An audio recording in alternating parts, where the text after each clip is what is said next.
नमस्कार। आज जनवरी की 4 तारीख दिन बुधवार। बिहार की खबरों के साथ मैं हूं पंकज प्रियदर्शी। पहले सुनते हैं मुख्य समाचार। मुख्यमंत्री नीतीश कुमार बुधवार से समाधान यात्रा पर निकलेंगे। यात्रा की शुरुआत पश्चिम चंपारण से होगी।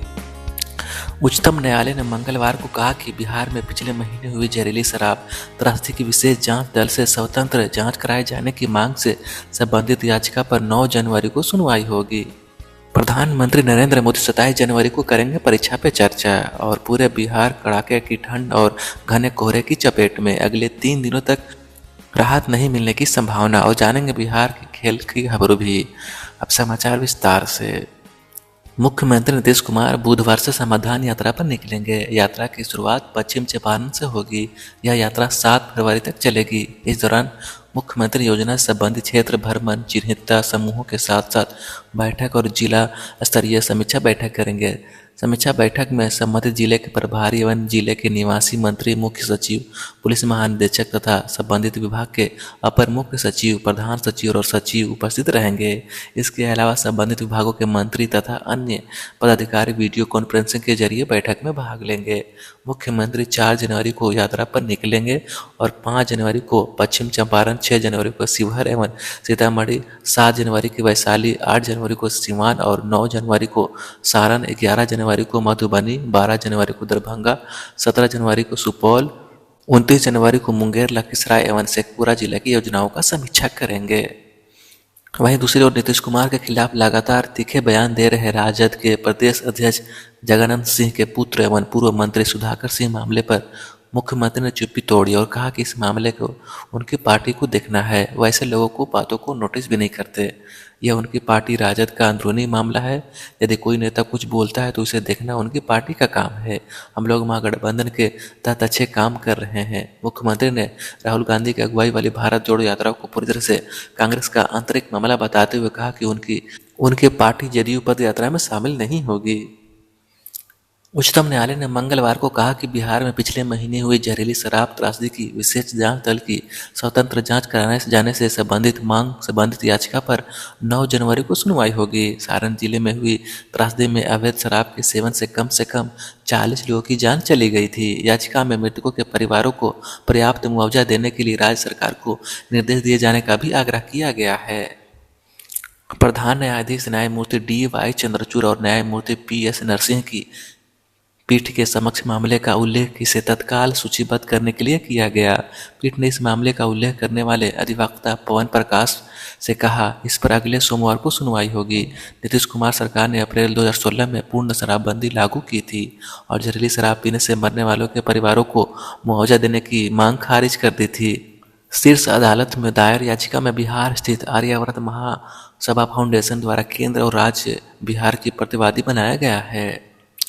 बिहार सरकार प्रदेश में कक्षा 1 से 10 तक पढ़ाई कर रहे पिछड़ा वर्ग एवं अत्यंत पिछड़ा वर्ग के छात्र छात्राओं को अपने मद से प्री मैट्रिक छात्रवृत्ति प्रदान करेगी। यह फैसला मंगलवार को मुख्यमंत्री नीतीश कुमार की अध्यक्षता में हुई राज्य मंत्रिपरिषद की बैठक में लिया गया।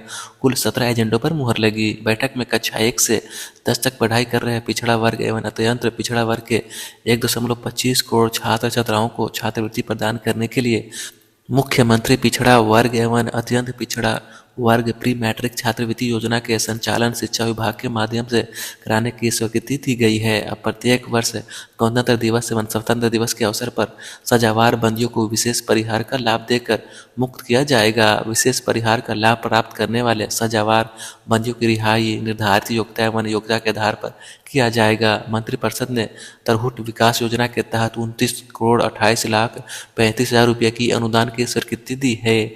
इस राशि से थारू जनजाति के लोगों को आर्थिक विकास के साथ साथ थारू क्षेत्र के आधारभूत संरचनाओं का विकास होगा। राजधानी पटना समेत पूरे बिहार में पिछले कुछ दिनों से जारी शीतलहर का कहर 1-2 दिन में और बढ़ सकता है।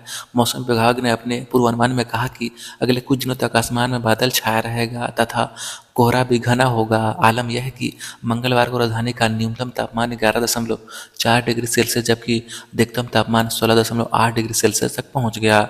शीतलहर के साथ ही कोहरा घना होने से भी परेशानी बढ़ गई है। शाम ढलते ही कोहरे का प्रभाव बढ़ने लगता है और सुबह तक छाया रहता है। इस वजह से गाड़ियों का एवं वायुयान एवं परिचालन पर बुरा प्रभाव पड़ रहा है। उधर राज्य के कई जिलों में तो अधिकतम तापमान सामान्य से 60 डिग्री सेल्सियस तक कम दर्ज किया जा रहा है। मौसम विभाग से प्राप्त जानकारी के अनुसार इस साल यहां का न्यूनतम तापमान अपने निचले स्तर तक पहुंचने की आशंका है। मौसम विभाग ने अपने पूर्वानुमान में कहा है कि आने वाले दिनों में कोहरे व शीतलहर का प्रभाव बढ़ेगा, जिससे राजधानी समेत पूरे राज्यवासियों का भारी शीतलहर का सामना करना पड़ेगा।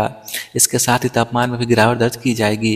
मंगलवार को भागलपुर का अधिकतम तापमान 16.3 डिग्री सेल्सियस जबकि न्यूनतम तापमान 12.3 डिग्री सेल्सियस दर्ज किया गया। सबसे अधिक ठंडा गया में पड़ रहा है, जहां का अधिकतम तापमान 14.2 डिग्री तथा न्यूनतम तापमान 8.7 डिग्री सेल्सियस दर्ज किया गया। बिहार और सिक्किम के बीच रणजी ट्रॉफी मुकाबले का पहला दिन मंगलवार को पिच गीली होने के कारण नहीं हो सका। ऊर्जा स्टेडियम में अब मैच में 3 दिनों का खेल बाकी है। अंपायरों ने 2 बार पिच का निरीक्षण करने के बाद दोपहर में पहले दिन का खेल रद्द करने का फैसला किया।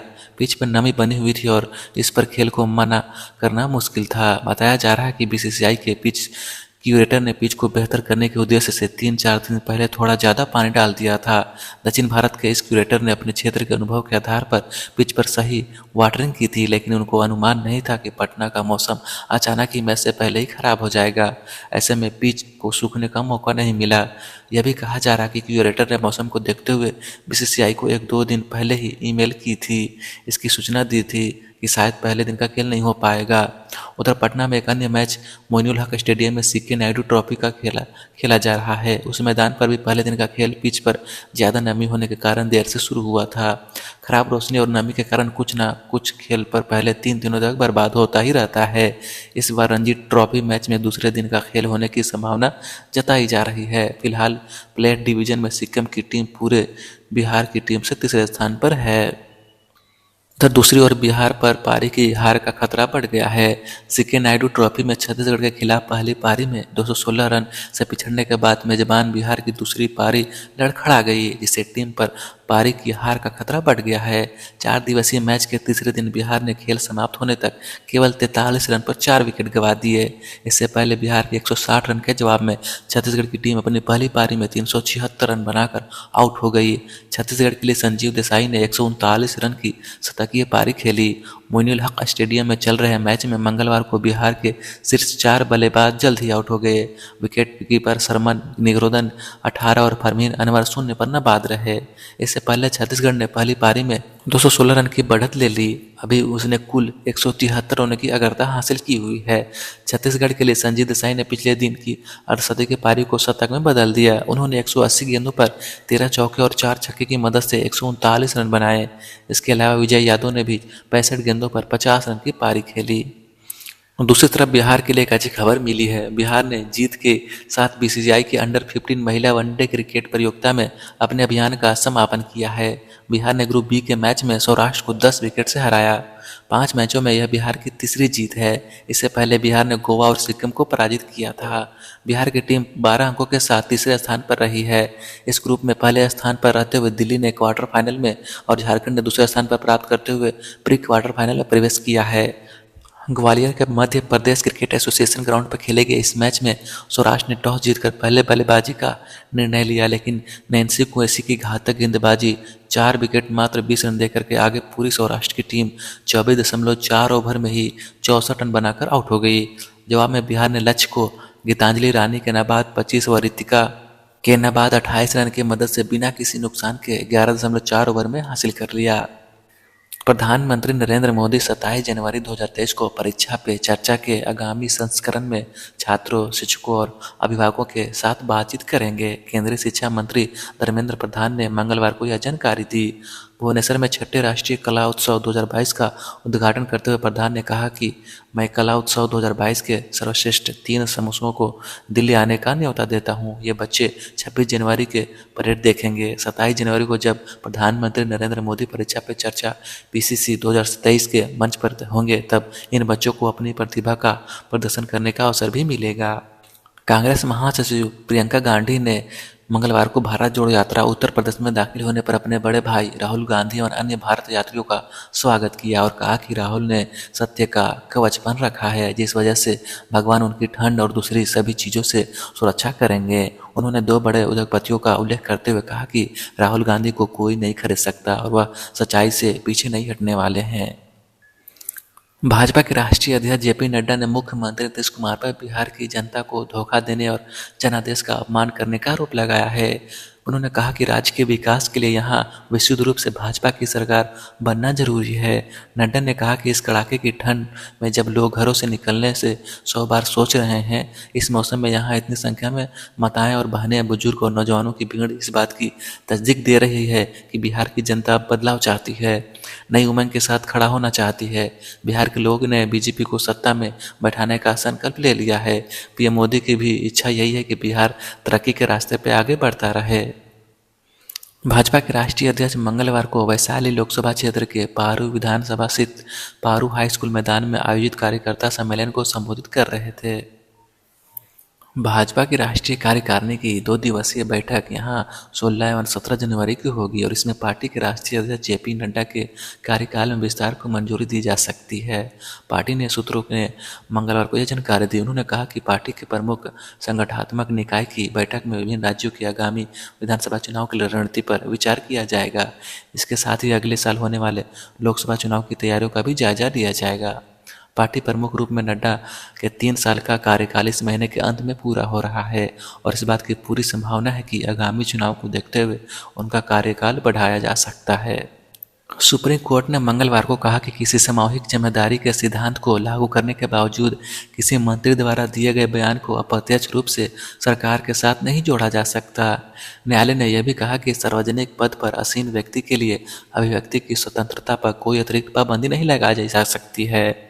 नफरती भाषण के संविधान के मूलभूत मूल्यों पर प्रहार करने के उल्लेख करते हुए सुप्रीम कोर्ट के न्यायाधीश न्यायमूर्ति बी.वी. नागरत्नन ने अलग से दिए फैसले में कहा कि अगर कोई मंत्री अपनी आधिकारिक क्षमता में अपमानजनक बयान देता है तो इस तरह के बयान के लिए सरकार को जिम्मेदार ठहराया जा सकता है। इस मुद्दे पर पीठ के साथी न्यायाधीश से असहमति व्यक्त करते हुए निर्णय में न्यायमूर्ति नागरत्नन ने कहा कि हाल के दिनों में अविवेकपूर्ण भाषण चिंता का कारण है क्योंकि यह हानिकारक और अपमानजनक है। उन्होंने कहा कि नफरती बयान समाज को असमान रूप में चिन्हित करके संविधान के मूलभूत पर प्रहार करते हैं।